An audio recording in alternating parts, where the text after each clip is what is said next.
Brian, you've had a chance to digest your draft now, kind of examine it inside and out. What do you think?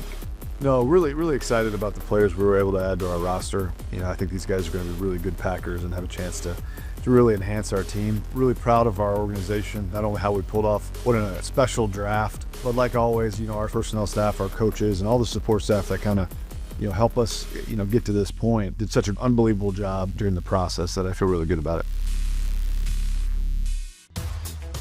Let's talk about your first rounder, Matthew Golden. And of course, the headline act there is his 4.29 40. But doesn't that speed and the threat of it affect everything underneath as well? Like a lot of these guys, they're just getting their feet wet with the National Football League, and he's got a long way to go. But we do think he has, not only the physical traits to affect the game, but we also think just who he is and how he works and how he'll fit into our culture. But I do think that speed, it affects everybody around you because you have to respect it. Goes deep, Matthew Golden, and Golden, is he ever? Would you also label him as a skilled receiver, understands the nuances of getting open? Absolutely. They did a really good job with him, and he did a really good job progressing as a college athlete at Houston and then this last year at Texas. He certainly has all the athletic traits, has done it at a high level, and he's got very good hands. So there's a lot to like. As he begins this journey with the Packers, we're excited to see where he can go. You also selected another receiver, Savion Williams, in the third round, but an entirely different type of player. Yeah, Savion's 6'4", he's 220 pounds, and his experience in college was a little bit different because he played so many different spots. Run it up, run it up, run it up.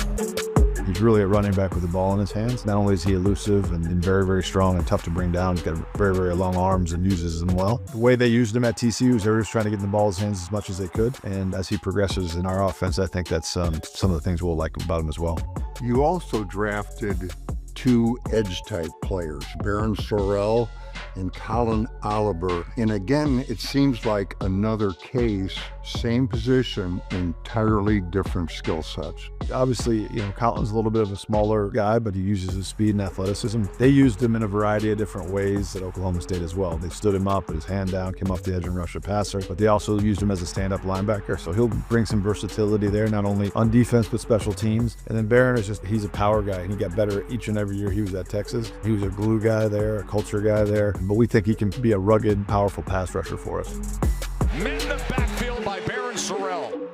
Does he have what you guys in the scouting business call heavy hands? I mean, when he jolts them, do they stay jolted? Yeah, he's got a lot of explosiveness and strength in his body, and certainly he's able to get blockers off balance, and that's one of his traits that he has as a pass rusher. And then setting edges in the run game, I think, is something that he did a very good job of at Texas. In the sixth round, you took Warren Brinson, another big guy, 6'5", 315. Defensive tackle type, but even at that size, it looks like he's not just a space eater. He has the athletic ability to disrupt. Yeah, so he's got very good length, and he's got very good athleticism. So he's able to stack and shed blocks. He's able to get around edges and actually create some pass rush as well. So his skill set is going to allow him to develop nicely in the league.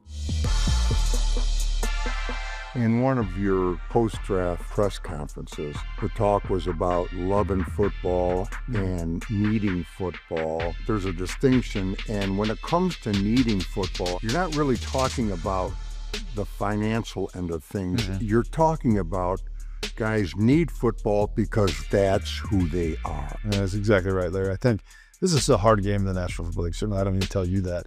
And each and every day can be a battle. And if you don't have that if you don't identify as a football player and you don't love to be out there, and not only just game days, but the entire process, it's going to be difficult. So those are the guys we're looking for because they want to get here every day. They want to be here in the building. They want to be on the practice field, in the weight room. I think it's really important to have a bunch of guys that really enjoy the entire process, because if we're going to get better as a team, and those guys are going to get better as individuals, they're going to have to do that. Count up there, 1, 2, 3. Yeah. You've been around the NFL draft in one capacity or another for almost 30 years. Will you go away thinking this one was special? And if so, why? I hope so, and I think the reason that I believe that it might be is because I think the wiring and the people we took, and I think they're going to be really good fits here. They're all very, very talented. They all certainly have enough talent to compete and play in the National Football League, but I believe that the wiring of these guys is going to take them to the next level. That's where I'm excited about it.